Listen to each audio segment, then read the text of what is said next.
Bismillahirrahmanirrahim. Assalamu alaikum. Welcome to the online course on the entrepreneurial mindset. We'll be talking about the second principle of effectuation called affordable loss. The affordable loss principle talks about how much can I afford to lose in terms of time, money, and effort. And we'll be also talking about the calculated risk principle, that is, limit your risk by understanding what you can afford to lose at each step. So the effectuation theory assumes, and its foundations are based on this, that do not take a very big risk. You are supposed to take a calculated risk. And how do you calculate? So you look at these three things: time, effort, and money. How much are you willing to lose after you have ensured your other responsibilities, other jobs, other businesses, other day-to-day affairs? For example, a person who is doing a job and he has like 2 hours spare every day, so he has like 10 hours. And this gentleman has 5 hours on the 2 weekends, so he has like 10 hours. So this 10 plus 10, the gentleman has 20 hours. He has 20 hours which he can afford to lose for any interesting adventure, new new experiment. Effort. How much physical and mental effort are you ready to exert on this new idea, new venture? So for example, he's a young man and he says that I can do that, I can walk, I can bicycle, I can place things up and down, I can do this exertion. Then he says, yes, I can afford to do this for the next 6 months. So, and then money. How much money do you have which you can afford to lose? So, for example, if you have $10,000, this principle says that spend 20%, 15%, less than 20%. The remaining 80% is saved. So some of my students, they came to me. They wanted to start a new venture in addition to their jobs, and they did exactly the same thing. They had few hours which they could spend for their new venture. That was an agriculture-based venture, and they said that we are young people. We can move 25 to 30 years of age. We can do that extra effort of traveling and talking and moving around. And they said that they're spending only like 15-20% of their savings. So in this case, they were well within their affordable loss. So we'll try to understand how does this benefit. This approach and this understanding helps a lot in contrast to the traditional corporate finance and MBA and management models thinking. So the entrepreneurs tend to find ways to reach the market with minimum expenditure, such as time, effort, and money. So they have to spend as less as possible. In the extreme case, the affordable loss principle translates into zero resource principle. So this is the height of effectuation, that you find your resources from your bird in hand, within your who you are, what you know, and whom you know. You find it from within, and you have your own time, your own effort, and your own money. And that is the height of entrepreneurship. We call it zero resource principle. Many entrepreneurs say that they will not do traditional market research because it costs money. They will not do that, and will take the product to the nearest possible potential customer. And they take the minimum viable product, MVP, and they will try to sell it and get feedback on that. So in our traditional models in Pakistan, we have many communities who have been traditionally practicing these things, and one of them is called the Memon community. So, as a love for that community, we have coined this word Maimon, making enough money out of nothing. So that is the height of entrepreneurship and the height of effectuation principles. So I would like to explain this further in detail. How does this happen so that we can understand that theoretically? So this slide says that the entrepreneurs and the managers and bankers and the MBAs and the chartered accountants, they approach towards risk in a very different way. So this work has been done by Saras, which I will be explaining shortly. So the entrepreneurs, they behave differently. They approach risk differently. So let's see what happens. So look at this is the y-axis, the risk axis. The x-axis is the return axis. Traditionally, the management and the finance people have been talking for the past 100 years, high risk, high returns. The more risky venture it is, the higher returns will be. So this, you see, this this sentence has been coined and has been spread all over the world, high risk, high returns. But when we look at the entrepreneurial mindset and the effectual mindset, we say that high risk and high returns is not the case for entrepreneurs. Entrepreneurs do something different. And what they do is the entrepreneurs, they start with step one. And what is the step one? They calculate their affordable loss. How much are they willing to lose? How much time, effort, and money they are willing to lose? So they calculate their level of risk, which they can afford for this project. And if on this y-axis, for example, let's assume the gentleman takes this line. This is my level. I can't take a risk higher than this. I will be lower than this. I can't afford beyond this. And then what will happen? After that, he says, "This I need return out of that." Let's assume he says his gut feeling, "I need at least this much money. If I can make, that will be great." But what happens? So this is his space, his playing space. So what happens is, once he starts doing this, once he starts working in this area, something interesting happens. And the interesting thing which happens is, the fear of losing and the fear of loss has already gone away, because he has already decided that he's playing with 20% of time, effort, and money. So the fear goes away, and when fear goes away, then courage and determination comes in. So courage and determination, when they come in, it pushes this person to think and act and react and behave in a very creative way. So step two, it pushes him to work creatively to increase returns because he is fearless. And then what happens? This return keeps on increasing. It keeps on increasing. And it has no upper limit. And this is the case of Roxanne Quimby. Roxanne Quimby decided that she has nothing to lose. She has made some candles, she has few dollars, and she has spent whatever she had. She has time, she has the energy to do effort, and within that time, effort, and money, she made few candles. She took these two, and now she has no fear, because she can live without water, live without gas and a house. She's living in a tent, so she has lost those fears. And when she goes to the market, she's able to sell the product. The product is unique. She comes back, she makes more, brings designs and colors and shapes.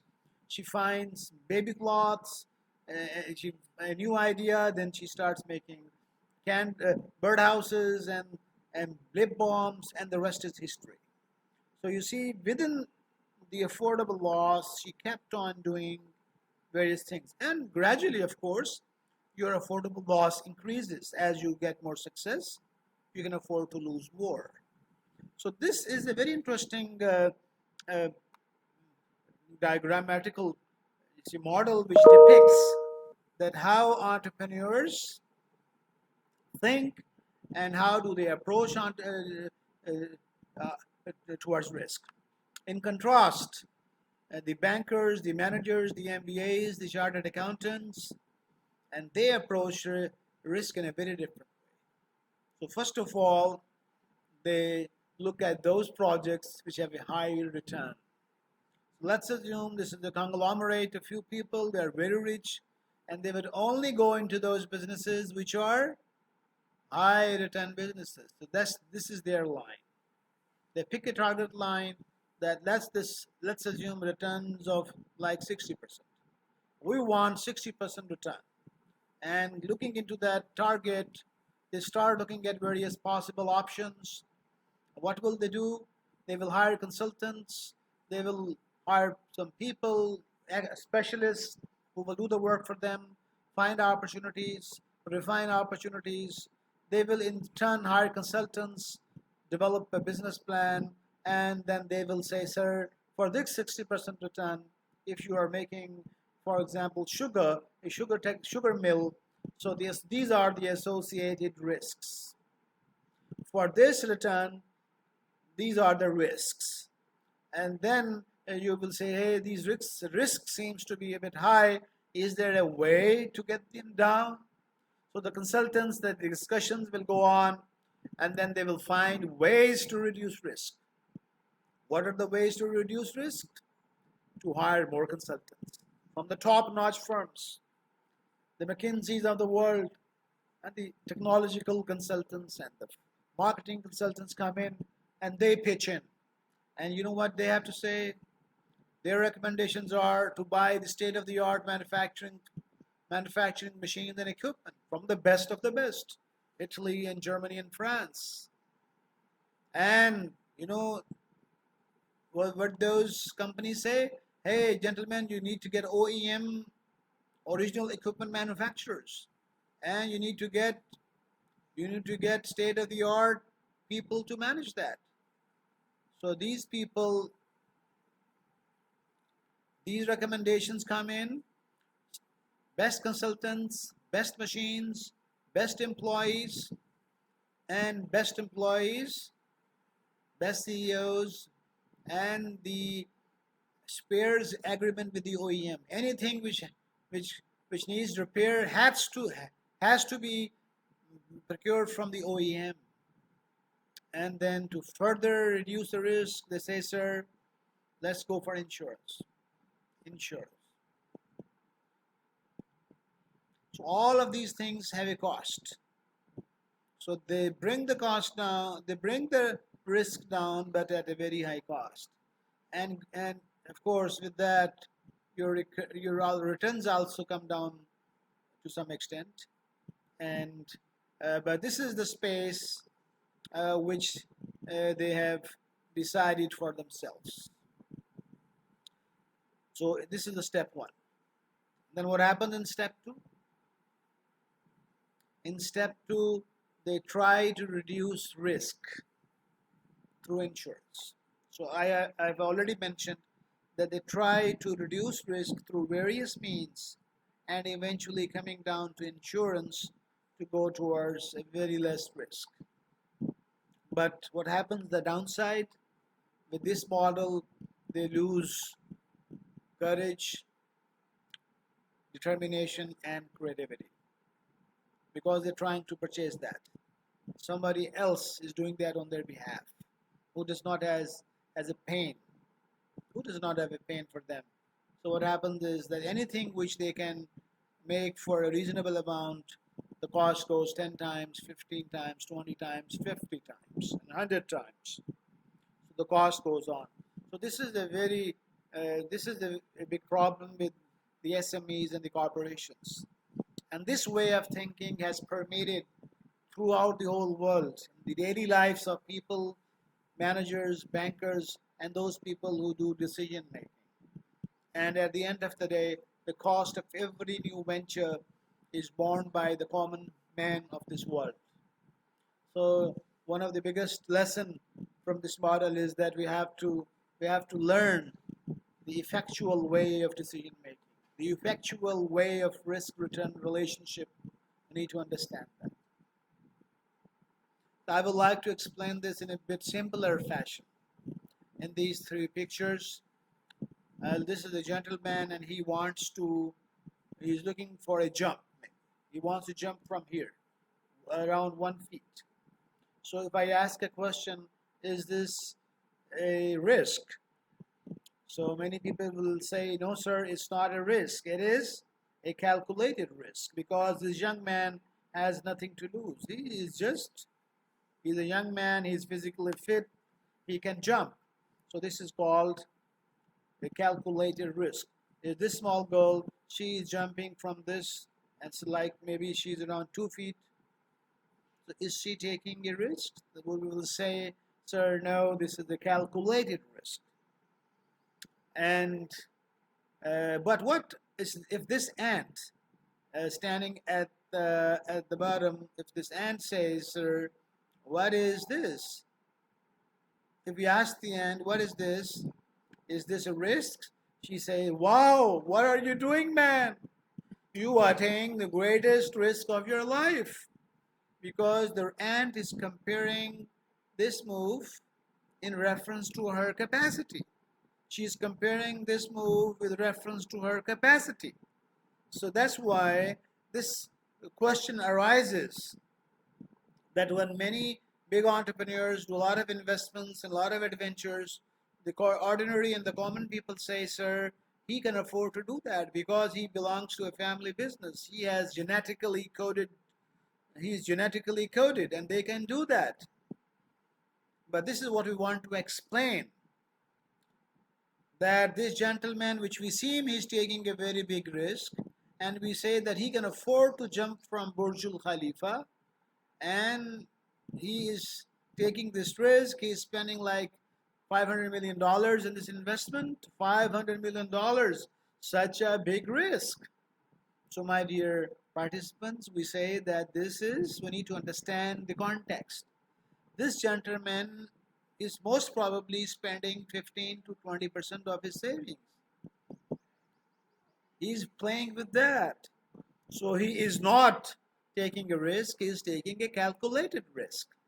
So we need to understand where are we standing from the perspective of the ant, from the perspective of a young man or girl or a millionaire. We need to know where is our perspective. So we need to look at our own affordable loss. Me, what I can afford to lose in terms of time, effort, and money.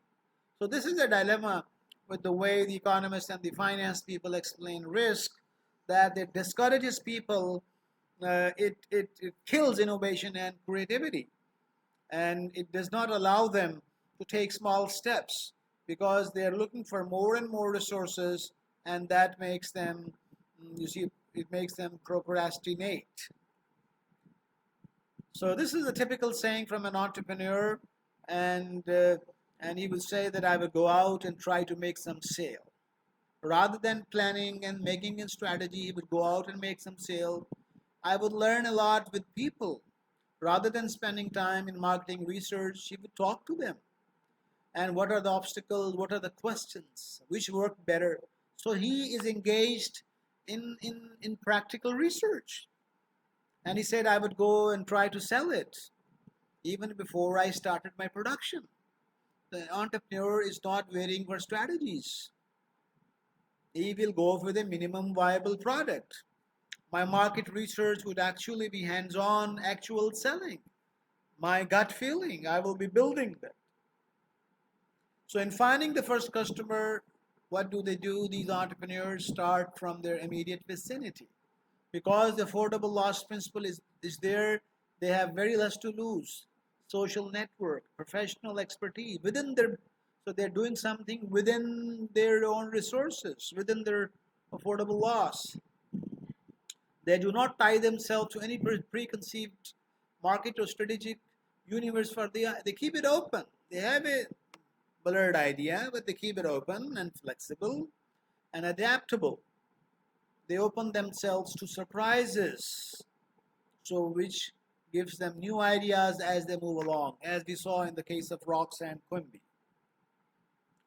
So it's very interesting to note that even a small baby follows the affordable loss principle. And this baby, which is like 8 to 10 months old, is trying to get down the bed. And if he would have been a normal university graduate of the present times, he would have worked on the risk-taking principle. And the risk-taking principle is what we teach in the MBA programs is, gentlemen, make a Excel spreadsheet. Look at your revenues. What is your revenue? And make an Excel spreadsheet. And this spreadsheet will have tables with columns and rows. So you will go for your revenues, then you will go for your costs, and then you will subtract and you will get the cash flows plus or negative. And based on that, most of the time the cash flows will be positive because it is your spreadsheet. You will ensure that the revenues are higher and the cost is less. Why do we do that? This is called bias thinking, which is associated with the spreadsheet modeling. And because you have a tendency, you don't ever want to see you fail. So, and all this data is based on assumptions. So in the life of dreams, you daydream.